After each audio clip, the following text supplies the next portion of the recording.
Sur Europe 1, je reçois donc la sociologue Marie-Geoffrey Roustide de l'INSERM pour évoquer cette idée d'un passeport vaccinal, ce nouvel outil qui pourrait entrer dans nos vies. Alors on le voit, ça existe déjà en Israël. Ça permet aux vaccinés de reprendre une vie quasi normale entre salle de sport et restaurant. Et pour autant, cette piste d'un passeport vaccinal semble écartée aujourd'hui en France presque par principe en fait. Comment vous, la sociologue, vous expliquez cette réticence française ?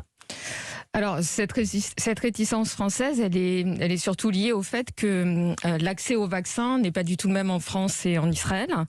Et donc, c'est vrai que parler de passeport vaccinal, quand on a moins de 10% de la population française qui est vaccinée, ça reviendrait à introduire une inégalité très importante entre les Français sur la possibilité de retrouver une forme de vie d'avant et donc de retrouver une forme de liberté. Et vous pensez qu'une fois que la majorité des Français pourront avoir accès au vaccin, cette opinion se retournera en faveur d'une forme de passeport vaccinal ?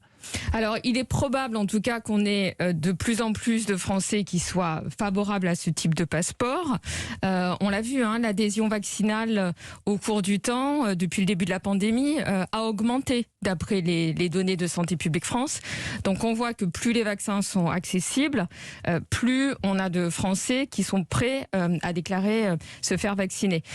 En France, on a un pays où l'hésitation vaccinale est relativement par rapport à d'autres pays, mais l'opposition à l'obligation vaccinale, en fait, n'est pas si importante. Dans une étude que nous avions faite avec Santé publique France, elle concernait environ 7% des Français. Parce que effectivement, donner des droits aux vaccinés, ça revient presque à la rendre obligatoire, cette vaccination, si on en arrivait là. C'est la raison pour laquelle j'ai introduit cette dimension d'obligation vaccinale tout de suite, parce qu'en fait, le vrai débat, il est là. Ce qu'il faut savoir, c'est qu'en France, il y a déjà des vaccins qui sont obligatoires, si vous souhaitez, par exemple, mettre votre enfant dans une collectivité. Donc, en fait, cette question de l'obligation vaccinale, elle existe déjà. Là, ce qui est compliqué... Pas sur un vaccin aussi récent, c'est peut-être ça qui fait une différence importante. Exactement. Donc, il y a des craintes qui sont liées au fait que le vaccin soit récent, vous avez tout à fait raison. Mais il y a également des craintes qui sont liées à cette situation d'incertitude dans laquelle on se trouve, qui fait que nos repères sont complètement bousculés.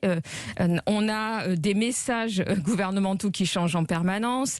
Au début de la pandémie, on nous explique que les masques ne servent à rien. Et puis tout d'un coup, on est dans l'obligation de tous mettre des masques parce que ça devient un outil de prévention très utile. Donc, j'ai un collègue, Jérémy Ward, qui est spécialiste de la vaccination et qui évoque le fait que ces controverses, en fait, elles renvoient également à une politisation du débat et à un manque de confiance également dans les institutions et dans l'État. Alors si on regarde les quelques sondages qui ont été faits sur ce concept de passeport vaccinal, on se rend compte que les Français sont extrêmement partagés. En fait, sondage Opinionway très récent dans les Échos, 49% sont opposés, 48% pour, donc c'est vraiment du 50-50. Quand on leur parle de voyage, en revanche, les Français sont beaucoup plus pour un passeport vaccinal, 62% favorables dans un sondage IFOP. En revanche, dès qu'on parle d'un passeport vaccinal qui donnerait le droit d'aller à l'école, au lycée ou dans les lieux de loisirs, donc les théâtres, les restaurants par exemple, là c'est vraiment du 50-50. En fait, derrière, il y a aussi une question extrêmement sensible, c'est que ça veut dire qu'on inclut dans ce passeport des données qui sont nos données de santé. Et ça, c'est un des nœuds du problème, c'est-à-dire que, en fait, sur la question des voyages, c'est assez facile à comprendre. Déjà, pour aller dans certains pays, on doit se faire vacciner. Donc, il y a des vaccins qui sont obligatoires déjà pour voyager dans certains pays. Donc je pense que c'est aussi pour ça. La fièvre jaune, par exemple, pour aller dans certains pays d'Afrique, est déjà obligatoire depuis très longtemps. Donc en fait, cette idée, elle est déjà ancrée dans les esprits pour le voyage. Sur la question de l'utilisation des données de santé qui pourraient être faites, c'est une question qui est effectivement essentielle parce que ça veut dire que des opérateurs privés, par exemple, pourraient avoir accès à ces données qui seraient inscrites dans un passeport vaccinal et qui sont effectivement des données très sensibles. Donc si ce type de passeport se mettait en place, il faut avoir un certain nombre de certitudes sur la manière dont ces données seraient utilisées et surtout protégées. Donc ça, c'est une crainte qui effectivement à avoir avec le sentiment que si vous mettez en place un passeport vaccinal, vous allez d'une certaine manière retrouver une forme de liberté, mais en même temps, avec cette question de l'obligation vaccinale et d'un accès à des données sensible.